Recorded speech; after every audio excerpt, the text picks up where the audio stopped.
یہ خلیوں نے کیا خود ڈیسائیڈ کیا تھا کہ ان خلیوں نے مل کے آنکھ بننا ہے، ان خلیوں نے مل کے دل بننا ہے؟ آرگنائز ہوئے نا، اور پھر سارے خلیے آرگنائز ہو کے ایک کامن فنکشن پرفارم کر رہے ہیں۔ دل کا فنکشن گردے نہیں پرفارم کر سکتے، گردوں کا فنکشن آنکھیں نہیں پرفارم کر سکتی، آنکھوں کا فنکشن جو ہے وہ ہاتھ نہیں پرفارم کر سکتے۔ انسان کو تو پتہ ہی نہیں اس کے اندر کیا کچھ ہے۔ تو یہ بنیادی بات ہے کہ اس اللہ کی عبادت کرو جس نے تمہیں پیدا کیا ہے، اور جتنے اگلے بھی گزرے ہیں ان کو بھی اسی نے پیدا کیا ہے۔ اس سے ڈر جاؤ، اس اللہ سے ڈر جاؤ جس نے تمہیں تمہاری مرضی کے بغیر پیدا کیا ہے۔ جو تمہیں تمہاری مرضی کے بغیر پیدا کرنے پر قادر ہے وہ تمہارے ساتھ کچھ بھی کرنے پر قادر ہے، اور اگر وہ تمہارے لیے کچھ ڈیسیژن کر لے گا پھر کوئی تمہیں بچا نہیں سکتا۔ یہ ہے اصل میں اس کا فارم۔ ڈر جاؤ، لعلکم تتقون، تاکہ تم ڈر سکو۔ الذی جعل لکم الارض فراشا، وہی اللہ ہے جس نے اس زمین کو تمہارے لیے بچھونا بنایا ہے۔ والسماء بناء، اور آسمان کو چھت بنایا ہے۔ اس حصے کے اوپر بھی گھنٹوں بولا جا سکتا ہے کہ یہ زمین جو بچھونا بنائی ہے صرف اس کی ایک فزیکل پراپرٹی کو ڈسکس کیا جا رہا ہے کہ زمین کو رہنے کے قابل بنایا ہے۔ زمین میں ہر سیکنڈ میں 2 زلزلے آتے ہیں، ہر سیکنڈ میں، لیکن ان کا ایمپلیٹیوڈ جو ہے وہ بہت کم ہوتا ہے۔ اگر وہ بڑھ جائے تو زمین تباہ و برباد ہو جائے۔ اتنے زلزلوں والی زمین کو رہنے کے قابل بنایا ہے، اسے کنٹرول کیا، اور اس اعتبار سے بھی رہنے کے قابل بنایا ہے کہ وہاں پر ہر مخلوق کے لیے اس کی زندگی کا سامان رکھتی ہے، اور جو سب سے ضروری سامان تھا زندگی کے لیے وہ بالکل فری رکھا ہوا ہے۔ کون سی چیز؟ آکسیجن۔ پانی تو پھر بھی بندہ کچھ گھنٹے کچھ دن بھی نکال سکتا ہے، آکسیجن 1.5-2 منٹ سے زیادہ کوئی نہیں نکال سکتا، بالکل فری رکھا ہے۔ اور اس آکسیجن کی جو مقدار ہے اسے کنٹرول کیا ہوا ہے فضا کے اندر۔ ہائیڈروجن سے یا نائٹروجن سے وہ بڑھ جائے تب بھی ہماری ایگزسٹنس نہیں ہے، کم ہو جائے تب بھی ایگزسٹنس نہیں ہے۔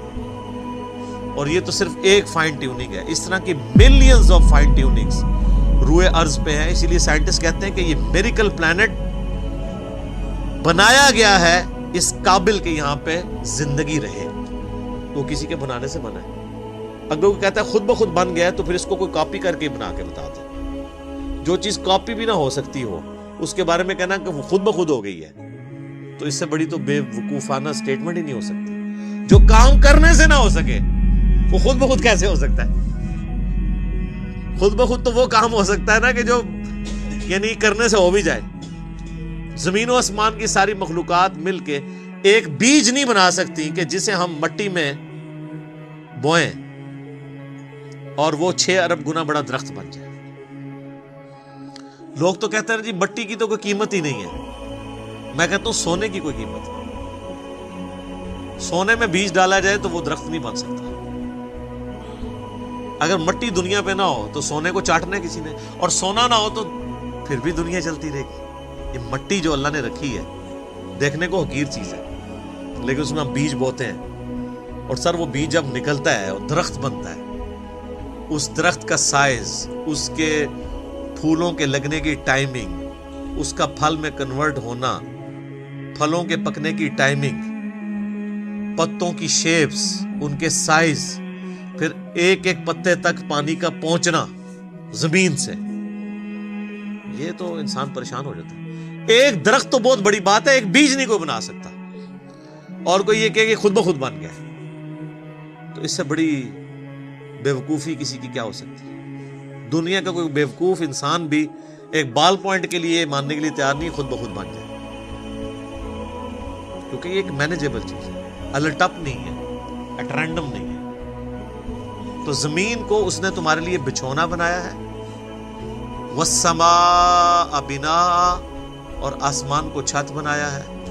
اب یہ متشابہات میں سے ہے، یعنی آسمان کے بارے میں جو اب ہمیں اس ماڈرن سائنس کی وجہ سے ٹروتھ ریویل ہو رہے ہیں وہ تو بڑے حیران کن ہے.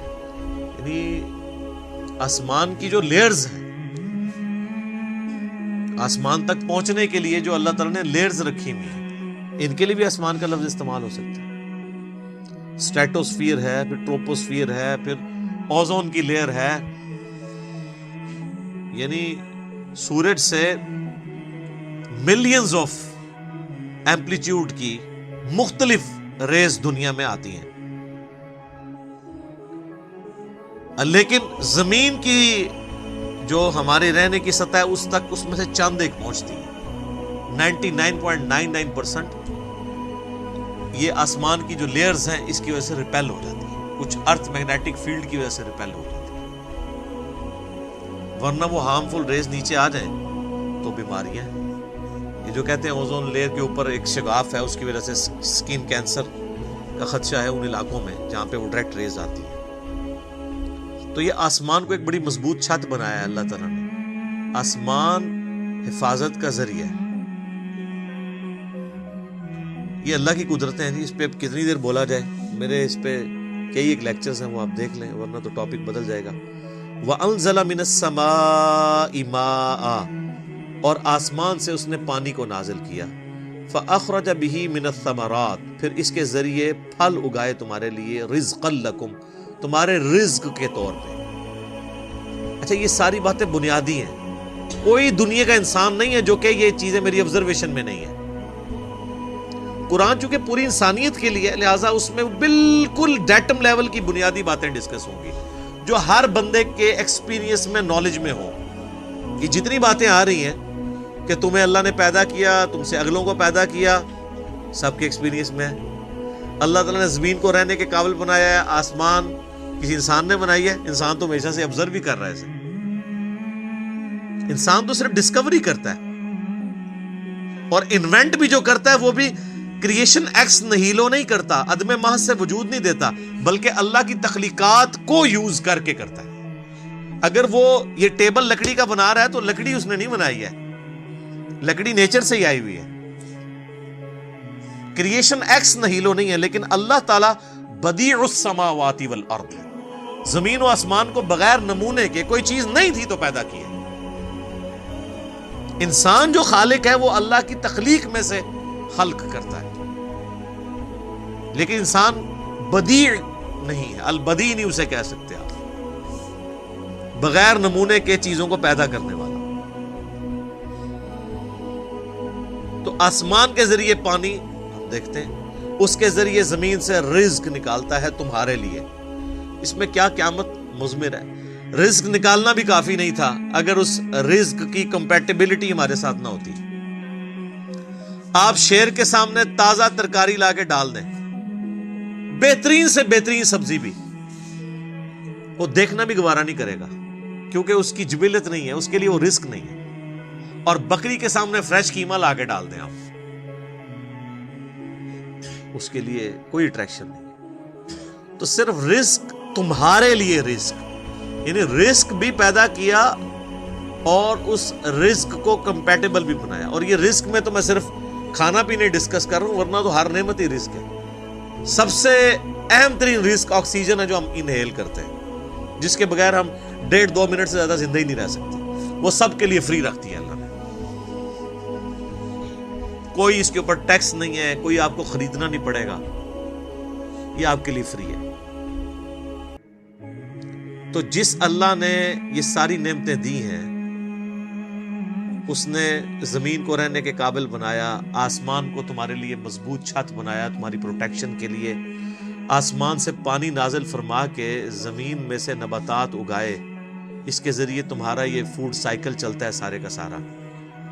سب کچھ زمین سے ہی آ رہا ہے، چاہے وہ جانوروں کی خوراک ہو، چاہے پودوں کی خوراک ہو، چاہے ہماری خوراک ہو.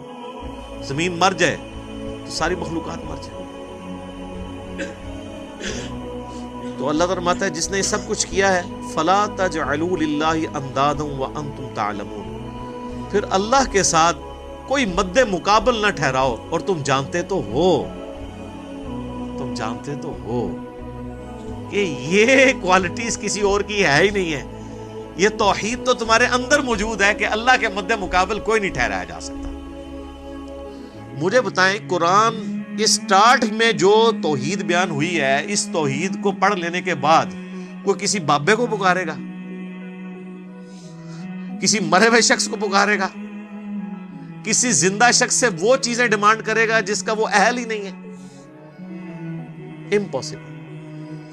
کتنی بنیادی بات ہے. بس یہ ساری نعمتوں کے عوض میں تم سے ایک بات مانگ رہا ہوں, فلا تجعلوا للہ اندادا, پس مت بناؤ اللہ کے ساتھ کسی اور کو مد مقابل ند کے طور پہ.